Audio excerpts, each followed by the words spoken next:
वासुदेवाय कृष्णाय वासुदेवाय हरये परमात्मने प्रणतः क्लेशनाशाय गोविन्दाय नमो नमः। नमः परमहंसास्वादितचरणकमलचिन्मकरन्धाय भक्तजनमानसनिवासाय श्रीरामचन्द्राय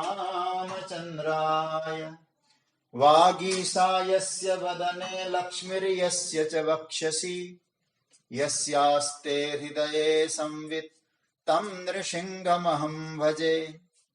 गुरुर्ब्रह्मा गुरुर्विष्णुर्गुरुर्देवो महेश्वरः गुरुः साक्षात् परब्रह्म तस्मै श्री गुरवे नमः।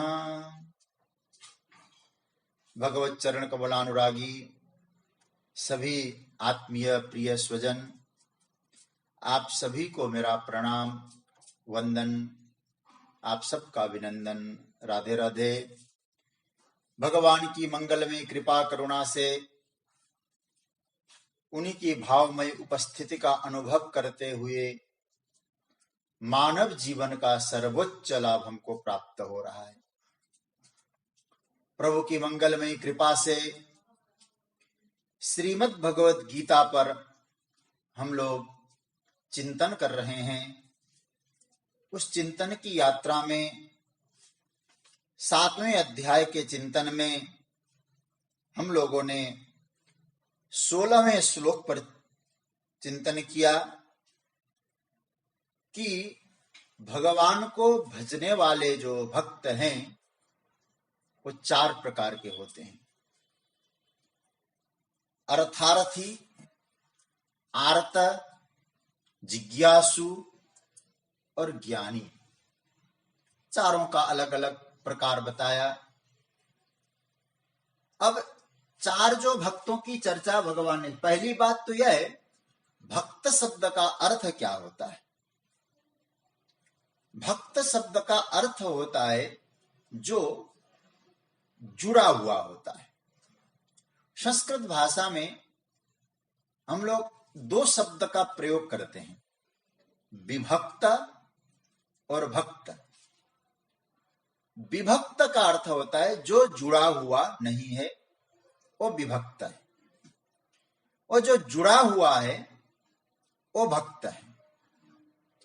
परमात्मा से जो जुड़ा हुआ और परमात्मा का भक्त है।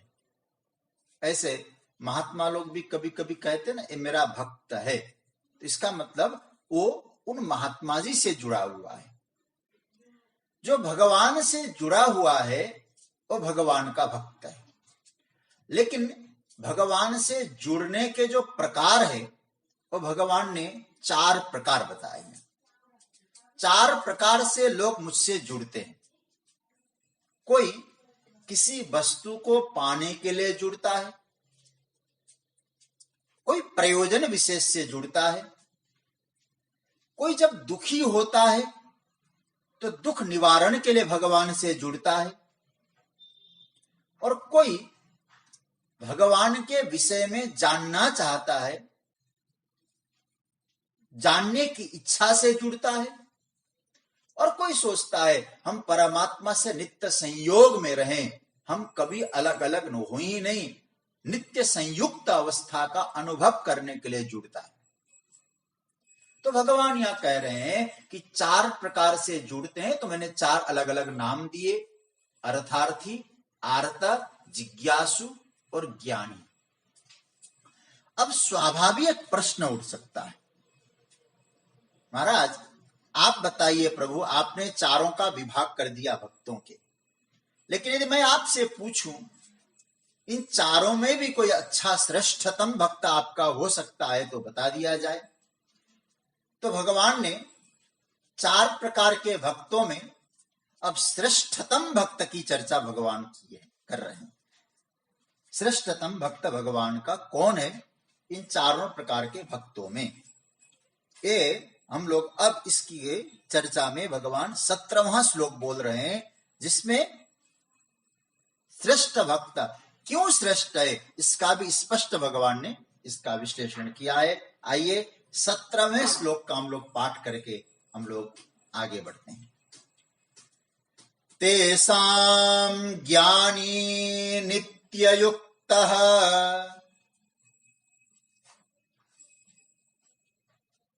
एकभक्तिर्विशिष्यते प्रियो हि ज्ञानिनोत्यर्थ महं स च ममा प्रिय। भगवान कह रहे हैं तेषां ज्ञानी नित्ययुक्त एक भक्ति विशिष्यते ही ज्ञानिना अहम अत्यर्थम प्रिय सच मम प्रिय। इसका अर्थ क्या होता है? तेसाम, तेसाम शब्द का अर्थ है संस्कृत में उनमें जो बताए गए बहुवचन, तस्य तयो तेषाम। तो तेसाम का अर्थ होता है उन चारों में से ज्ञानी नित्य युक्त। भगवान कहते हैं जो ज्ञानी है वो नित्य युक्त रहता है मुझसे, क्योंकि भक्त का मतलब ही होता है जो भगवान से जुड़ जाए, युक्त हो जाए। भगवान कह रहे उन चारों प्रकार के भक्तों में ज्ञानी जो भक्त है वो मुझसे सदा एक रूप रहता है, परमात्मा से एक रूप रहता है। एक भक्ति विशिष्यते, एक परमात्मा में ही अनन्य भक्ति वाला रहता है। ही ज्ञानिना अहम, क्योंकि उन ज्ञानियों के लिए मैं परमात्मा अत्यर्थम प्रिय, अत्यंत प्रिय हूं। च मतलब और, स मम प्रिय, वो ज्ञानी मुझे भी प्रिय है। भगवान ने एक सूत्र बड़ा अच्छा दिया, तेसाम ज्ञानी नित्य युक्त। देखिए युक्त शब्द शायद गोविंद को गीता में बहुत अच्छा लगा होगा। भगवान ने जहां विशेष बात बतानी होती है ना, वहां युक्त शब्द जरूर जोड़ देते हैं। जैसे छठा अध्याय आप लोगों ने सुना खूब विस्तार से, और छठे अध्याय के अंत में भगवान ने शब्द का प्रयोग किया, योगिनाम अपि सर्वेषां मद्गते नान्तरात्मना श्रद्धावान लभते भजते यो माम समे युक्त तमो मत। जो श्रद्धा पूर्वक मुझसे भजता है, मुझे भजता है, वो युक्ततम है, ये भगवान यहां कह रहे हैं। तो अब यहां थोड़ा सा हम लोग चिंतन करें। युक्त शब्द परमात्मा से वो जुड़ा हुआ है, युक्त है। आगे आएंगे तो भगवान कहेंगे तेसाम नित्याभियुक्तानाम। परमात्मा कैसे भी जुड़े भगवान से, लेकिन भगवान यहां जो शब्द का प्रयोग करते, एक भक्ति विशिष्यते, एक भक्ति। मुझे जगत गुरु शंकराचार्य की पंक्ति यहां आप लोगों के सामने रखने का मन हो रहा है, और अपने भाष्य में लिखते हैं, एक भक्तिश्च अन्यस्य भजनीयस्य अदर्शनात् अतः स एक भक्ति विशिष्यते। शंकर भाष्य वे कहते हैं एक भक्ति का मतलब है ज्ञानी को परमात्मा से अतिरिक्त कोई भी भजनीय तत्व दिखाई नहीं देता है। उनको लगता है भगवान से अतिरिक्त भजन के योग्य, जुड़ने योग्य कोई दूसरा है ही नहीं, इसलिए भगवान से जुड़ता है। क्योंकि नश्वर संसार है, चेतन तत्व केवल परमात्मा है, इसलिए हम भगवान से ही जुड़े रहें। ये जगत गुरु शंकराचार्य भगवान कहते हैं उस ज्ञानी को भजनीय तत्व कोई दूसरा दिखाई नहीं देता है। अब थोड़ा सा हम लोग चिंतन की यात्रा को आगे बढ़ाएं। भगवान कह रहे इन चारों में ज्ञानी मुझे सबसे ज्यादा प्रिय है। क्यों प्रिय है भाई? देखिए आगे जो भक्तों की चर्चा करी, वो आगे उनकी भी महिमा भगवान गाएंगे, लेकिन भगवान कहते ज्ञानी मेरे पास क्यों आता है? ज्ञानी किसी वस्तु को पाने नहीं आता है, कोई शिकायत लेके नहीं आता है, कोई प्रश्न पूछने नहीं आता है, दुखी होकर नहीं आता है। ज्ञानी आता है केवल केवल केवल परमात्मा से जुड़ने के लिए। मुझसे प्रेम करने के लिए, केवल प्रेम हेतु आता है। उसका कोई प्रयोजन, इसलिए अत्यर्थम शब्द आगे हम लोग चर्चा करेंगे। कोई प्रयोजन है ही नहीं ज्ञानी का परमात्मा से जुड़ना, बस परमात्मा ही है, उनसे हमें जुड़ना है, किसी प्रयोजन सिद्धि के लिए नहीं जुड़ता है। अब हम लोग थोड़ा चिंतन करें, हम भगवान से क्यों जुड़ रहे हैं? फिर हम मंदिर में पहुंचते हैं भगवान के दर्शन करने, प्राय सबकी तो नहीं कह रहा हूं, अधिकतर हमारे कोई लिस्ट लेके ही जाते हैं। कोई ना कोई लिस्ट होती है, हमें एक कर दो सत्कार, एक कर दो, और कुछ नहीं होता तो मुक्ति दिला दो, भक्ति दिला दो। जगत गुरु शंकराचार्य कहते मुक्ति मांगना भी स्वार्थ है, कुछ न मांगने की आओ, पर तुमसे जुड़े रहें, तुम्हारी जो मर्जी वो मेरे लिए करो, मेरा न कोई आग्रह है, जैसा तुम चाहते हो वैसे हम तैयार हैं। तो ज्ञानी इन सभी इच्छा और आकांक्षाओं से परे होता है, केवल परमात्मा से नित्य संयोग चाहता है, इसलिए नित्य युक्त। इसलिए भगवान कहां आते हैं? बोले हमारे पास आते, नित्य जुड़े हुए हैं। तो ज्ञानी सोचता है परमात्मा हमसे नित्य जुड़ा रहता है, वो तत्व है। भगवान उतरते हैं हम में, सबके हृदय में भगवान बैठे, तो भगवान आने को तैयार है, और ज्ञानी उस तत्व का अनुभव करता है, अंतर्यामी रूप से वो नित्य जुड़ा होता है, तो परमात्मा को हृदय से प्रकट कर सकता है। एक छोटी सी बात मैं कह दूं, जैसे हमारे पास कोई महत्वपूर्ण व्यक्ति, मेहमान, हमारे गुरुदेव कोई आने वाले हों, तो हम लोग घर की साफ सफाई करते हैं, अच्छी व्यवस्था करके रखते हैं, भैया वो आ रहे हैं, घर की साफ सफाई करो। तो भगवान का घर कौन सा है? भगवान का घर हमारा हृदय है, क्योंकि भगवान स्वयं बताते हैं गीता में कि सर्वस्य चाहम हृदय सन्निविष्ट, संपूर्ण प्राणी मात्र का हृदय ही मेरा घर है। तो भगवान हमारे हृदय में आ रहे हैं, निवास स्थान का एड्रेस बता रहे हैं, तो हम अपने हृदय को स्वच्छ बनाएंगे कि नहीं बनाएंगे? अंतःकरण शुद्ध चाहिए या नहीं चाहिए? तो भगवान से नित्य जुड़े हैं, इसका अनुभव यदि हमको करना है, नित्य युक्त होना है, तो पहला काम होता है कि हमें अपने अंतःकरण को निर्मल बना के रखना है, जिससे कि परमात्मा से जुड़ने का हमें अनुभव हो। भगवान हमसे दूर नहीं, हम परमात्मा से जुड़े, ये भाव आए। और देखिए, सबसे बड़ी साधना क्या है? सबसे बड़ी साधना यह है हमारा अंतःकरण स्वच्छ हो, शुद्ध हो, पवित्र हो। बाहरी आडंबर से कुछ नहीं होता है, हमारा अंतःकरण शुद्ध होना चाहिए और हम में परमात्मा प्रकट होना चाहिए। भगवान हमारे माध्यम से प्रकट होता है, हृदय से प्रकट होता है। इसलिए महापुरुष जो जुड़े हैं ना, हृदयस्थ परमात्मा का अनुभव होता है, नित्य युक्त रहते हैं। एक बार एक महात्मा को किसी ने कहा, महाराज जी आपने भगवान का दर्शन किया है क्या, साक्षात्कार किया है क्या? महात्मा जी ने जवाब दिया, साक्षात्कार तो नहीं किया। बोले इतने दिन से भजन कर रहे हैं तो कुछ आपको समझ में नहीं आ रहा, भगवान का दर्शन तक नहीं हुआ? तो महात्मा जी ने कहा, दर्शन तो नहीं हुआ, लेकिन भगवान कुछ बातें कह रहे हैं मेरे कानों में, तुम जानना चाहते हो? बोले हाँ। भगवान ने क्या कहा आप जरा बता दो। भगवान कहते मैं बहुत परेशान हो रहा हूं। महात्माओं की वाणी है, कितना प्रेरणादायी होती है। भगवान दुखी है। क्यों दुखी है? भगवान कहते अपाणिपादो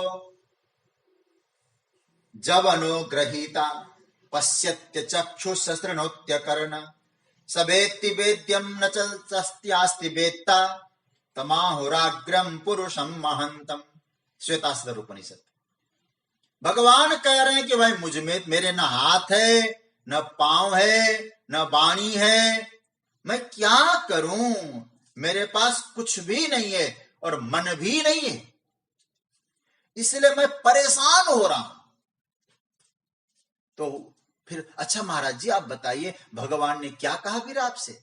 भगवान ने कहा कोई मुझे दे तो दे, अपना मन मुझे दे, अपनी वाणी मुझे दे, अपना चित्त मुझे दे, अपने हाथ पांव सब मुझे दे दे। सज्जनों, ज्ञानी कौन है? नित्य युक्त कौन है?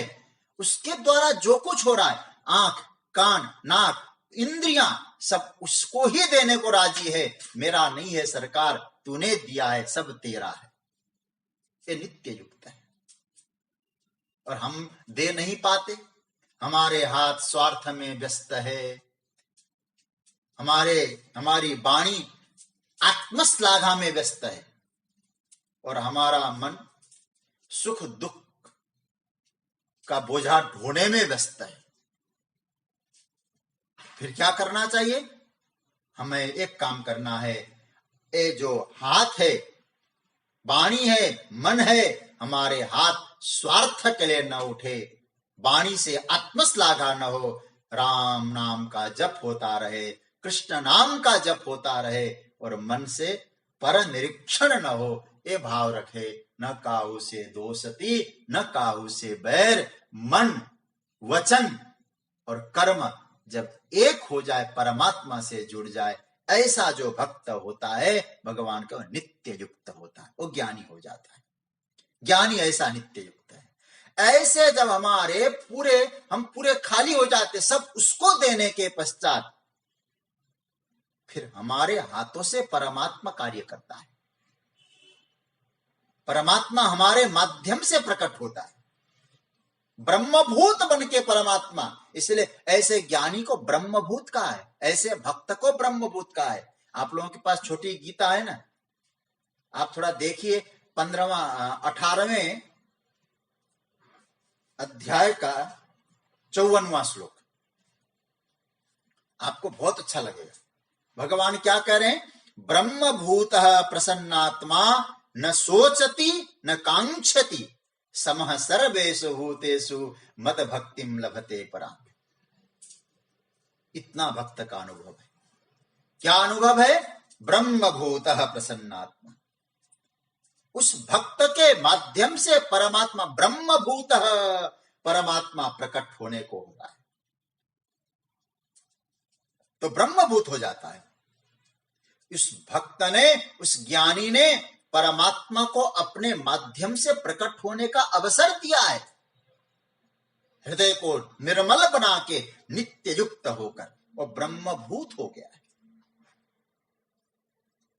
वो नित्य युक्त तब हो सकता है जब उसके हृदय में परमात्मा का अनुभव हो, वो ब्रह्मभूत है।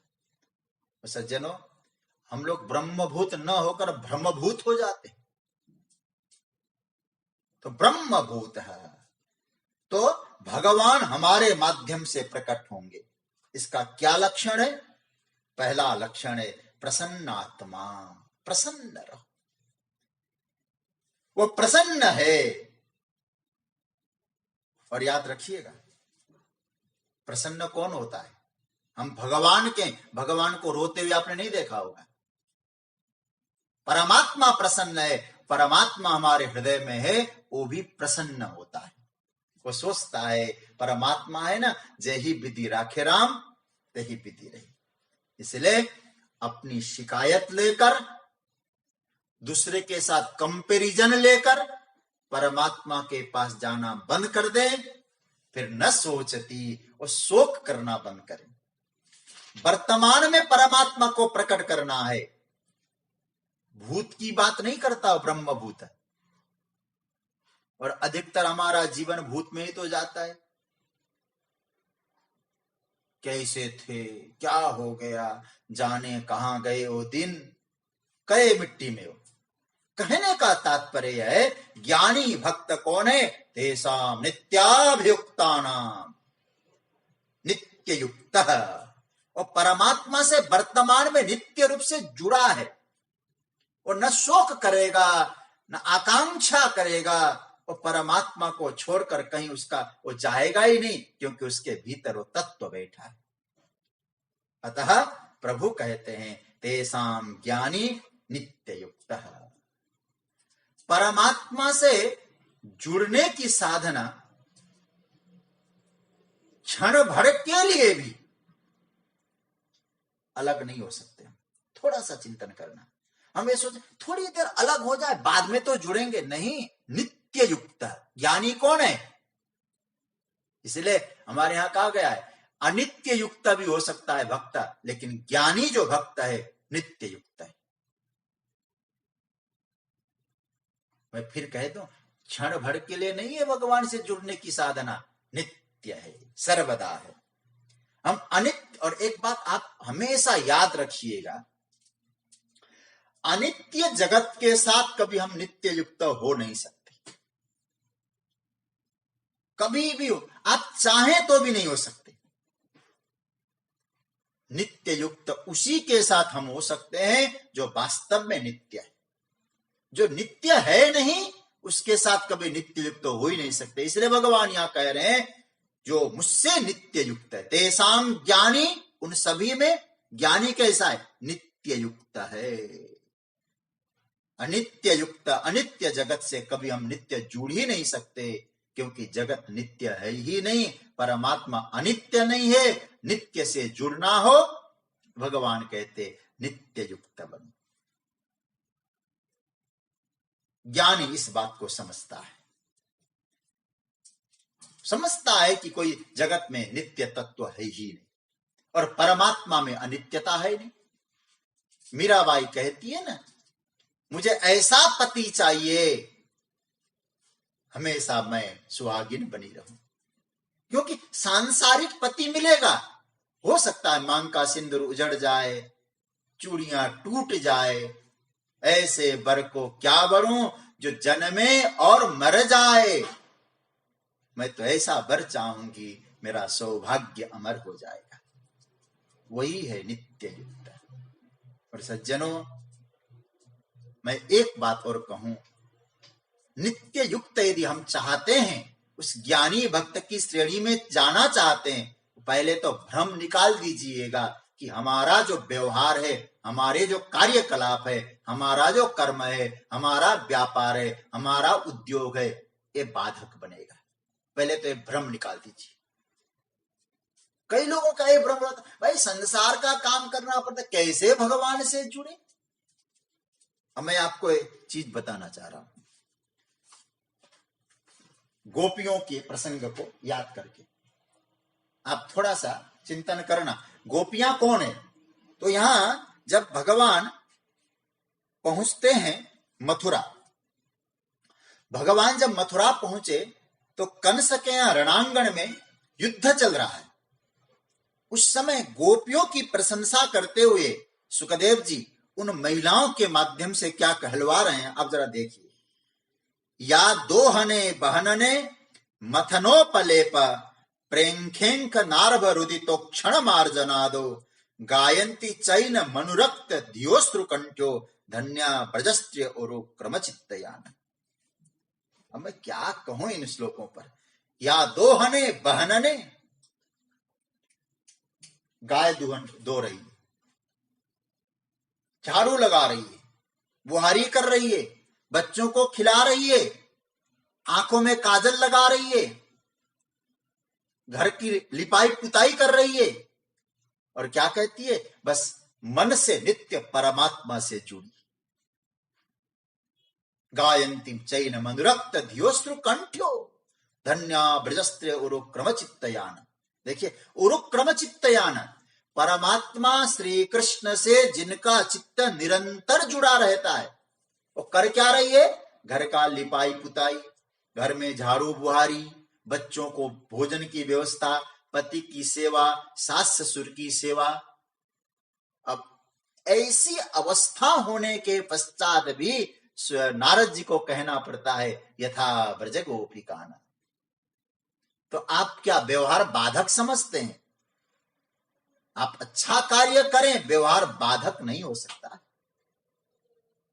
चित्त गोपियों का परमात्मा से नित्य जुड़ा हुआ है। तो गोपियां, कल शायद परसों मैंने कहा था, गोपियां चारों प्रकार के भक्ता है, लेकिन भगवान कह रहे हैं व्यवहार।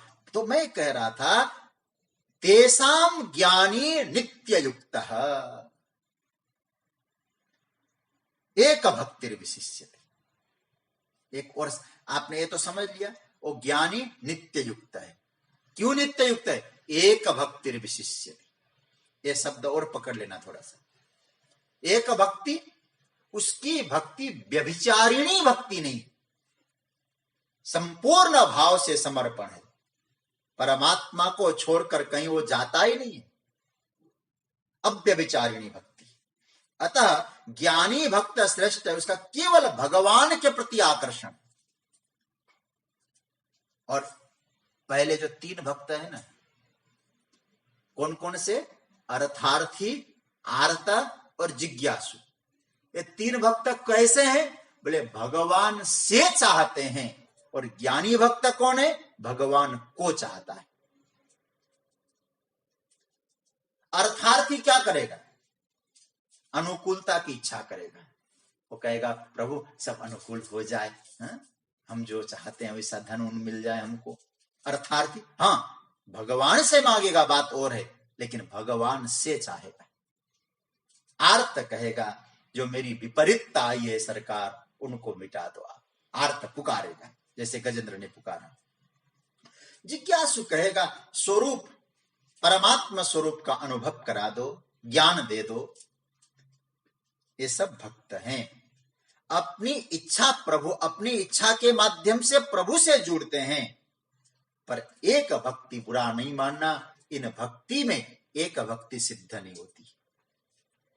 ज्ञानी भक्ति, ज्ञानी जो भक्त है वो परमात्मा से कभी वियुक्त नहीं है। हमारा भगवान के साथ नित्य संयोग है, इस बात का जब तक ज्ञान नहीं है। फिर याद रखना, मेरा परमात्मा के साथ नित्य संयोग है, कभी वियोग नहीं है, ये भाव का ज्ञान होना चाहिए। यदि इस बात का ज्ञान नहीं है तो भक्ति की दिशा बदलती रहेगी। कभी इस दिशा में जाएगी, कभी उस दिशा में जाएगी। तो एक निश्चित रूप से हमको एक भक्ति सिद्ध करनी है। ये समझना हमारा और हमारे भगवान का जन्म जन्मांतर से नित्य संयोग है, कभी वियोग तो है ही नहीं। बस उससे जुड़ना है हमको, उससे अलग नहीं होना है। इसकी अनुभूति हमको करना है। एक भक्ति।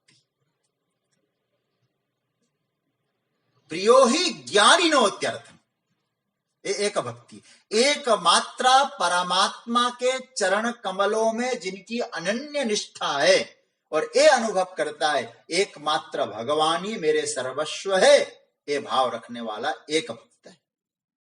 एक भक्ति की एक उदाहरण मैं आपको दे दूं और अच्छी तरह समझ में आ जाएगी। शिव महापुराण में कथा आती है उपमन्यु जी की। उपमन्यु उद्दालक, आपने उनका चरित्र सुना भी होगा। उपमन्यु जी के विषय में संभवतः कभी चर्चा में आई होगी बात, फिर मैं याद आ रहा है तो कह दूं। वो बड़े गरीब परिवार से थे। उनकी माता के पिता तो उपमन्यु का जन्म देते ही वो सन्यासी हो गए, भजन करने चले गए। अब मां का उत्तरदायित्व बालक का पालन पोषण करना। तो उपमन्यु जी महाराज एक दिन ननिहाल चले गए और ननिहाल में उन्होंने बहुत सुंदर स्वादिष्ट दुग्ध पान किया, दूध पिया। दूध पीने के बाद जब घर लौटे, बाल्यावस्था 5 वर्ष की आयु, जैसे श्रीमद् भागवत में ध्रुव चरित्र आप सुनते हैं ना, शिव महापुराण में उपमन्यु का चरित्र इतना दिव्य और विशाल है। तो वापस आए और वापस आकर मां से कहने लगे, मां मुझे आज दूध पीना है। 5-6 वर्ष की अवस्था, दूध कहां से मिले अब उनको? गाय थी, कोई गाय तो थी नहीं उनके पास, गोधन था नहीं। जिद पे अड़ गए, बालहट। तो मां ने क्या काम किया, जौ को अच्छी तरह से पीसकर पानी में उसको मिलाकर छानकर बेटे को दे दिया। सफेद सफेद हो गया पानी, दे दिया, बेटा ऐसा ही था ना? हाँ माँ ऐसा ही था, दो। और जैसे उपमन्यु ने उस दूध को पिया, उपमन्यु जी कहने, माँ तुम झूठ बोलती हो, ये दूध है नहीं। क्यों? बोले कल मैंने ननिहाल में जो दूध पिया था, उस दूध में बड़ा दिव्य स्वाद था, ये तो बिना स्वाद का, मुझे दूध पीना है। मां की आंखों से आंसू आ गए, क्योंकि मां ने अयाचक व्रत ले रखा था, कभी मांगना नहीं किसी से। मां रोने लगी। बेटे ने कहा, मां रोना नहीं, बोलो तो सही, हमारे घर में दूध क्यों नहीं?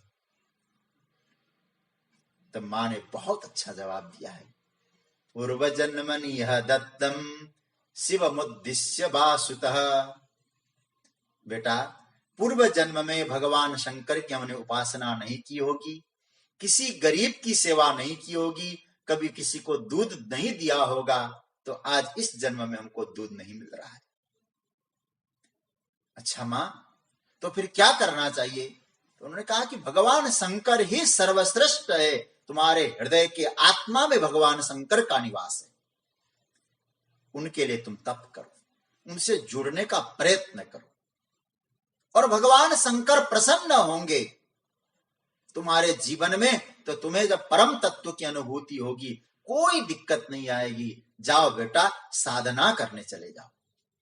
उपमन्यु जी महाराज 5-6 वर्ष की अवस्था में भगवान शंकर की उपासना ओम नमः शिवाय मंत्र का जप करने के लिए चले, घनघोर तप किया है।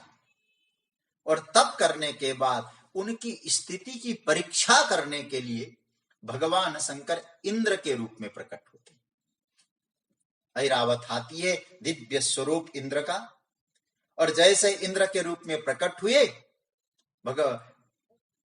प्रणाम किया उपमन्यु जी ने। इंद्र कहने लगे, उपमन्यु बोलो, क्या तुम्हें दूं? जो कहोगे वो मिल जाएगा, बोलो। उपमन्यु जी हंसने लगे। अरे इंद्र ने कहा, उपमन्यु हंसते क्यों हो? तुमको कुछ देने आया हूं, बोलो। तो उपमन्यु जी ने कहा, मैंने आपको बुलाया कहां जो आप आ गए? मैंने आपकी उपासना की ही नहीं, फिर आप आ गए? क्या मैंने आपको हे इंद्रदेव आइए कह के पुकारा? तुम्हारी शिव भक्ति से प्रसन्न होकर मैं तुम्हें वर देने आया हूं। कहा कि शिव भक्ति से प्रसन्न होंगे तो शिव ही वरदान देने नहीं आते, तुम क्यों आए हो? तो उपमन्यु जी ने बहुत अच्छा कहा, अरे मैं तुम्हें तीनों लोकों का साम्राज्य भी दे सकता हूं, और शिव जी के पास है क्या देने को?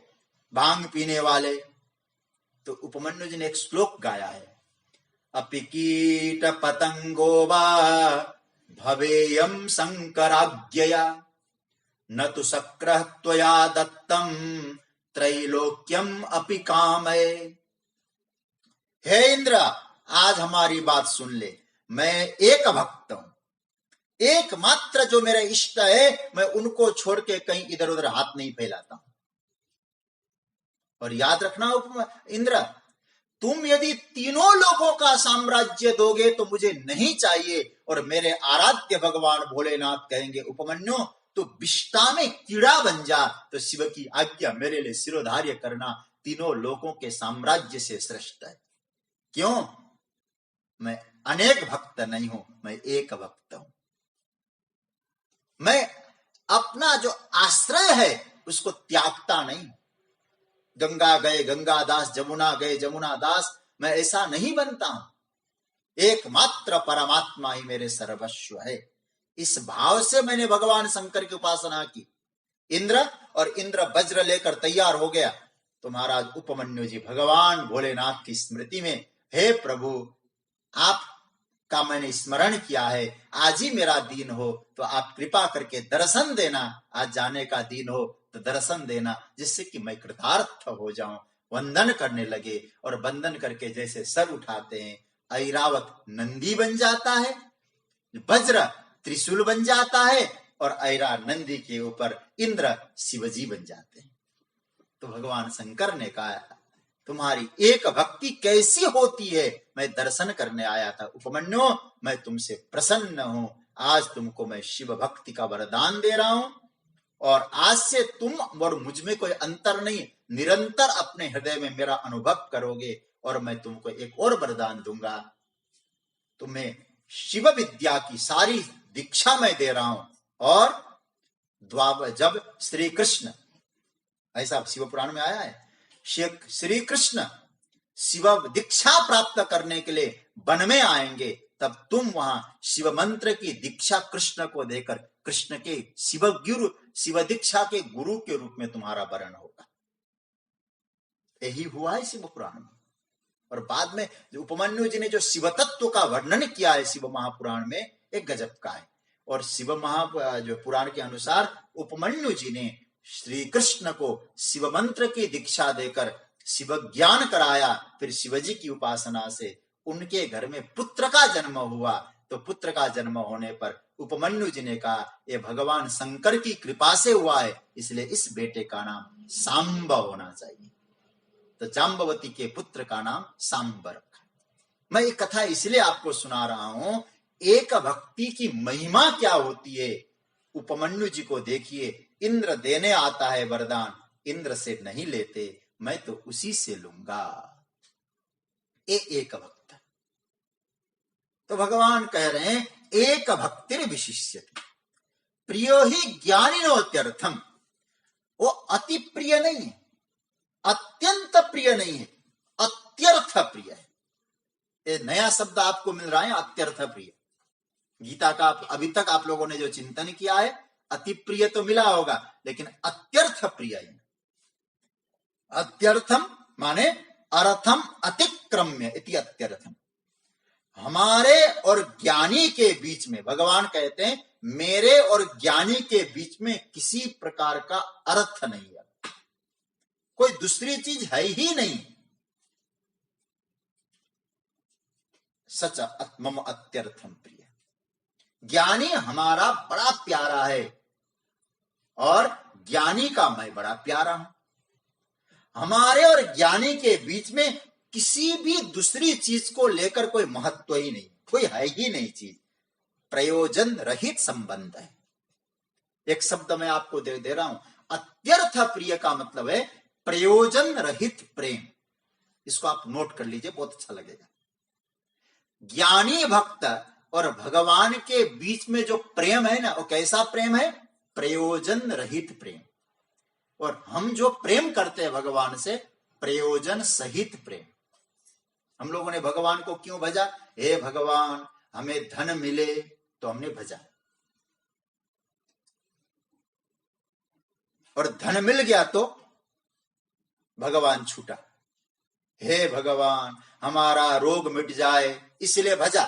रोग छूट गया, भगवान भी छूट गए। लेकिन ज्ञानी इस प्रकार का नहीं होता है। इसलिए भगवान कहते हैं अत्यर्थम प्रिय है। न अर्थ का, न आर्त का, न जिज्ञासा का, किसी प्रकार का हेतु नहीं है, केवल स्नेह है। सर्वदा रह सकता है। ध्यान देना, हेतु हो तो जिस दिन हेतु मिट जाएगा, उसी दिन स्नेह भी खत्म हो जाएगा।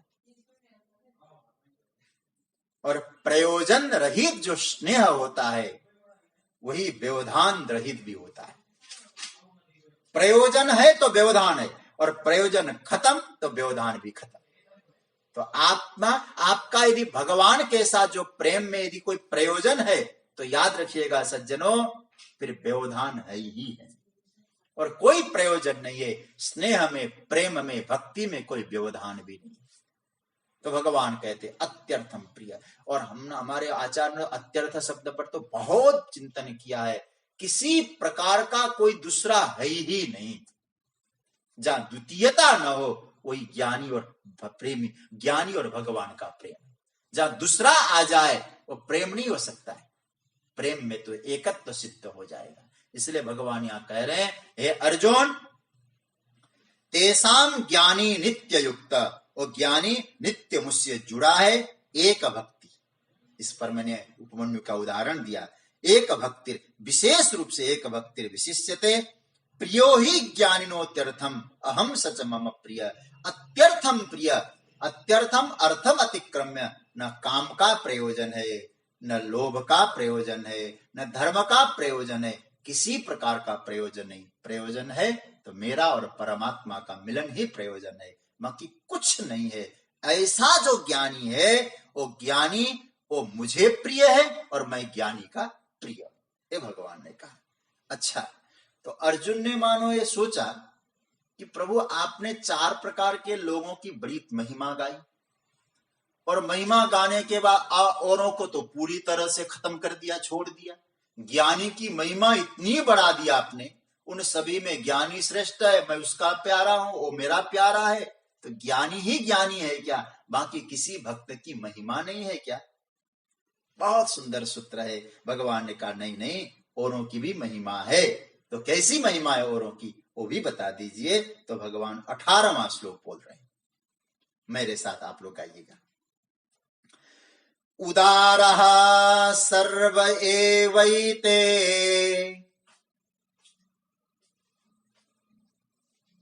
ज्ञानी त्वात्मैव मे मतम्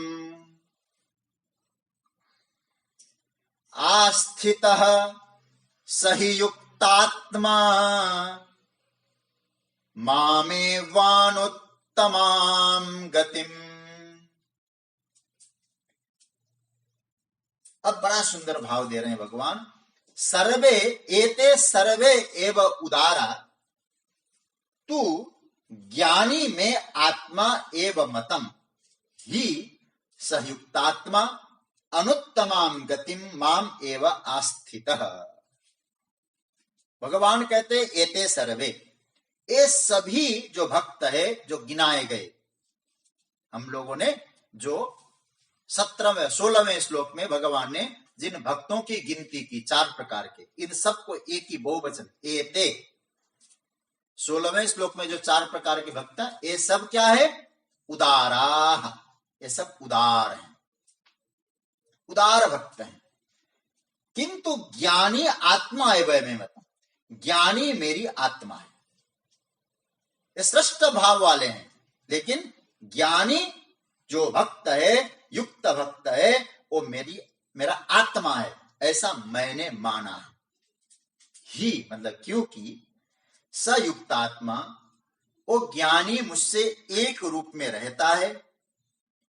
अनुत्तमाम गतिम माम एवा आस्थिता, अति उत्तम जिससे श्रेष्ठ कोई दूसरी गति नहीं हो सकती, ऐसे वो मुझ में ही आया है, मुझ में ही रहता है। पूर्वोक्त सभी प्रकार के जो भक्त है बड़े उदार है, परंतु ज्ञानी मेरा स्वरूप है, ऐसा मेरा मत है। कारण कि वो युक्तात्मा है, जिससे कि श्रेष्ठ दूसरी कोई गति हो नहीं सकती, ऐसे वो मेरे में दृढ़ आस्था रखता है, ये भगवान कह रहे। 2-4 बातें हम लोग चिंतन कर देंगे। अब यहां प्रश्न उठता है, बाकी के जो 3 क्या हुए? बोले वो खराब, बिल्कुल मत कहना उन्हें खराब। उदारा सर्वे वैत, वे सब बड़े उदार हैं। देखो, उदार शब्द के कई अर्थ हो सकते हैं। उदार शब्द हम लोगों ने जो प्रयोग किया है लोक में, जो कुछ देता है, दान देता है, उसका नाम है उदार, ये अर्थ किया। लेकिन यदि हम लोग उदार शब्द को देखें, उत ऊर्ध्वम राति ददाति इति उदारः, अपने सामर्थ्य से भी जो अधिक देता है उसको उदार कहते हैं, ऐसा हमारे पूज्य गुरुदेव की व्याख्या है। लेकिन उदार शब्द को हमारे चिंतकों ने कहा, उदार शब्द का यह अर्थ होता है अपेक्षा से रहित होकर जो परमात्मा से जुड़ा रहता है, वो तो उदार है ही है, लेकिन अपेक्षा से रहित होकर, अब अपेक्षा सहित होकर जो संसार से न जुड़कर अपेक्षा को लेकर भी जो परमात्मा से जुड़ता है, वो भी उदार है। देखो भाई, ये बड़ी विचित्र बात है। अपेक्षा लेकर संसार से जुड़ने वाला उदार नहीं है, लेकिन भगवान कह रहे अपेक्षा भले लिया हो लेकिन जुड़ा मुझसे हो, वो भी उदार है। ऐसे उदार की बात कहें तो एक श्लोक हमारे संस्कृत साहित्य में आता है, अयम निज परो वेत्ति गणना लघु चेतसाम उदार चरिता नाम तो वसुधैव कुटुंबकम। इसका अर्थ होता है मेरा है, मैं हूं, ये सब मेरा है, मेरा तेरा है जो कहते हैं ना, ये उदार नहीं है। जो सबको अपना परिवार मानता है, भक्त कौन है ज्ञानी? बोले किसी से द्वेष नहीं करता है, सबको अपना मानता है, अपना परिवार मानता है, ऐसा भक्त उदार होता है। मैंने सुना है स्वामी राम तीर्थ जब परदेश जा रहे थे, जहाज में बैठे और जैसे जा रहे हैं, एक ने कहा महाराज आप कहाँ जा रहे हो? बोले परदेश, विदेश, शायद यूएस गए थे होंगे उस समय या इंग्लैंड में। तो एक व्यक्ति वही साथ में था, बोले आपका कोई परिचय है क्या वहां? बोले परिचय? आपका कोई अपना आदमी है क्या? बोले सब मेरे अपने आदमी, तू तो मेरा अपना ही है ना। महात्माओं की वाणी में कितनी बड़ी दम। अब कहते हैं इतना कहना था, वो राम तीर्थ का भक्त बना और राम तीर्थ को अपने घर में रखा, फिर उनका जो व्यापक रूप दिखाई दिया। कहने का मतलब ऐसे महापुरुष उदार, सबको अपना मानते हैं। तो विशेषता क्या है? बोले मैं ऐसा हूं, मैं बार बार, उस दिन मैंने आपसे एक चर्चा की थी, फिर आपको याद दिलाना चाहता हूं, विशेषता त्यागो सब अपने ही लगेंगे। ये जो विशेषता आ जाती है ना, उसके कारण ही तो सब अपने से पराये लगते हैं। मेरा घर, मेरा आनंद, मेरा परिवार, इसमें से मेरा हटा दो। ज्ञान, पुस्तक का आनंद, आनंद बस, विशेषता हटते। याद रखना, जहां विशेषता त्यागा नहीं और आनंद में यदि विशेषता आ गई तो आनंद भोग है। वो आनंद फिर आत्मानंद नहीं है, वो भोग हो गया।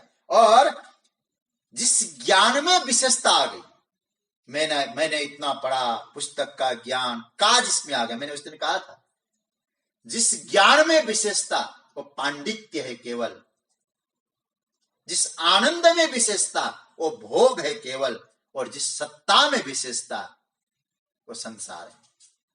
फिर दोहरा दो, सत्ता में विशेषता वो संसार है, आनंद में विशेषता भोग है, और ज्ञान में विशेषता कोरा पांडित्य है। इसलिए भगवान कहते हैं तुम उदार बनो, सबको लो। भगवान कहते हैं उदारा सर्वे वैते, सब मुझसे जुड़े हैं, परमात्मा से जुड़ते हैं, लेकिन ज्ञानी त्वात्मैव में मत, ज्ञानी मेरी आत्मा है। देखो कोई बुरा न माने, इसलिए भगवान ने कहा सब अच्छे हैं लेकिन ज्ञान। एक छोटी सी कथा मैं आपको सुना दूं। कथा यह है, आपने नाम सुना होगा, मेरे गुरुदेव इस कथा को, जब मुझे शांकर भाष्य पढ़ा रहे थे तो एक कथा उन्होंने हमसे कही, बहुत अच्छी कथा। कालिदास और दंडी, दश कुमार चरित्रम जिन्होंने लिखा, और मृच्छकटिकम, ऐसे शूद्रक ने लिखा है, लेकिन कुछ लोग कहते हैं वो भी दंडी ने लिखा है। वे समकालीन थे, और दोनों में क्या कहना। एक हमारे यहाँ प्रसिद्ध श्लोक है, उपमा कालिदासस्य भारवे रर्थ गौरवम दंडिना पदलालित्यम माघे संति त्रयो गुणा, ये कहते हैं। तो कहने का मतलब क्या हुआ? कालिदास की उपमा, भारवी का अर्थ गौरव, दंडी का पद में लालित्य, और कभी माघ में सारे गुण थे। ऐसा एक श्लोक प्रसिद्ध है हमारे यहाँ साहित्य में। तो कहते हैं कि अब दंडी और कालिदास, पंडितों के बीच में हमेशा चर्चा होती रहती थी, दोनों में श्रेष्ठ कवि कौन है, दंडी या कालिदास। तो मेरे नारायण, एक बार क्या हुआ, चर्चा चल रही थी, दंडी कहीं शास्त्रार्थ करने गए होंगे, कहीं चिंतन करने गए। दंडी और कालिदास दोनों ही पंडितों की आपस में चर्चा, कौन किसको श्रेष्ठ माने, एक से बढ़कर एक। दोनों कहीं से लौट के आ रहे थे, सरस्वती ने विचार किया, इनमें हमेशा विवाद होता रहता है, कौन श्रेष्ठ है, कौन श्रेष्ठ है, चलो आज कुछ लीला करती हूं। कहते हैं सरस्वती वृद्धा बनकर एक अपने पति एकदम मरणासन्न, उनको गोदी में लेकर मार्ग में बैठी हुई। उधर से कालिदास और दंडी आए, और मैं वो पूरी कथा नहीं सुनाऊंगा, लेकिन फिर उन्होंने एक कोई कहा कि तुम दोनों विद्वान हो, एक काम करो कि आज मैं पति के सामने, मरणासन्न पति के सामने कुछ भीख मांगने के जा रही हूं। तो एक उन्होंने कुछ श्लोक सुनाया, आधा श्लोक, इसको पूरा करो। दोनों ने अपने हिसाब से पूरा किया। पूरा करने के बाद अब निर्णय करना है, पहचान नहीं है कौन है। तो उन्होंने कहा कि अब मैं समझती हूं ये कौन है। बोले इनका नाम है दंडी। तुम हो कौन? कालिदास। वो माया के रूप में जो सरस्वती है वो कहने लगी, कबीर दंडी, कबीर दंडी, कबीर दंडी न संशय। इसमें कोई संदेह नहीं है, दंडी कवि है। कवि तो, दंडी तो कवि है। एक बार नहीं, कबीर दंडी, कबीर दंडी, कबीर दंडी न संशय। कालिदास जी ने कहा मेरे सामने एक दंडी को इतना। और महाराज एक शब्द का जो प्रयोग है ना, मैं आपसे क्या बताऊं, कोहम रंडे, कोहम रंडे। हम परिचय नहीं था सरस्वती है। रंडा शब्द का आप सब जानते होंगे, रंडी। अरे रंडी, मैं कौन हूं फिर? जब ए कवि है तो मैं कौन हूं? तो मां सरस्वती ने जो जवाब दिया है, कबीर दंडी, कबीर दंडी, कबीर दंडी न संशय, कोहम रंडे, कोहम रंडे, तुम तो मद रूप है वही। सरस्वती कहने लगी तुम तो मेरे स्वरूप हो। इसलिए कालिदास को सरस्वती का भरत पुत्र माना जाता है। तो सज्जनों, भगवान यही बात कह रहे हैं, सभी उदार है, सभी उदार है, सभी भक्त है, बहुत अच्छे हैं। लेकिन फिर यदि मुझे कहना पड़े, सभी बहुत अच्छे कबीर दंडी की तरह, सभी उदार है, सभी उदार है, सभी उदार है, लेकिन ज्ञानी त्वात्मैव मेवतम, ज्ञानी तो मेरा अपना स्वरूप है। तो भगवान कह रहे हैं उदारा सर्व एवैते ज्ञानी त्वात्मैव मेवतम, ज्ञानी तो मेरी आत्मा है। ये ज्ञानी आत्मा स्वरूप की चर्चा, ज्ञानी को क्यों आत्मा कहा है, उसकी चर्चा मैं करूंगा। और खूब इसका हम लोग विस्तार से कल चिंतन भी करेंगे। आज प्रसन्नता की बात के साथ कोई चर्चा भी करना चाहूंगा कि हमारे आप लोगों ने जो प्रश्न का उत्तर जो दिया है, गजब का है।